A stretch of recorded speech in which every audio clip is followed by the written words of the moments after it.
Good morning papa. Good morning. এরকমই একটা good morning smile দিয়ে আজকে আমাদের দিনটা শুরু হলো।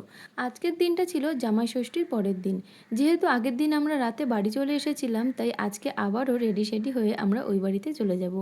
আর এখানে আমার দিদিদের জন্য ফুল গাছ রেডি করছিলাম। আর জানো তো, এই ফুল গাছগুলিতে না শীতকালে দারুণ ফুল হয় আর অনেক অনেক ফুল হয়।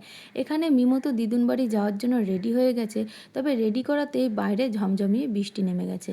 খুব চিন্তায় পড়ে গেছিলাম বৃষ্টি কখন থামবে আর কখন আমরা ওই বাড়ি যাব, আদৌ বৃষ্টি থামবে কি না।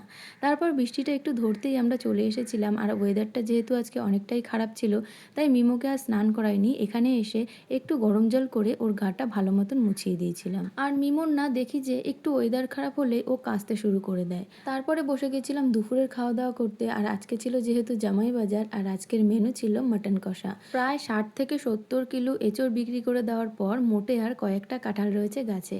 বদ্দি আজকে বাড়ি চলে যাবে, তাই জন্য বাবা কাঁঠাল কেটে দিল। আর এইখানে দেখো মিমোর দাদা দিদিরা চারিদিক থেকে ওর সাথে এমন খেলা করছে, ও বেচারা ভয়ই পেয়ে যাচ্ছে। সন্ধ্যাবেলায় এসেছিল আমার বেস্ট ফ্রেন্ড, আর ওর পুতুলটাকে ও সাথে করে নিয়ে এসেছিল। আর দেখো আমার পুতুলটা অনবরত কেঁদেই যাচ্ছিল। আমার ডেলিভারির পর আমার বান্ধবী আমার সাথে দেখা করতে এসেছিল যখন আমরা আতুর ঘরে ছিলাম। জানি না আবার কবে দেখা হবে। দিদিরা আজকে চলে গেছে, তাই আমরাও আজকে চলে যাব। আজকের দিনটা আমাদের এরকম ভাবেই কাটলো। ভিডিওটা কেমন লাগলো জানিও। সবাইকে টাটা।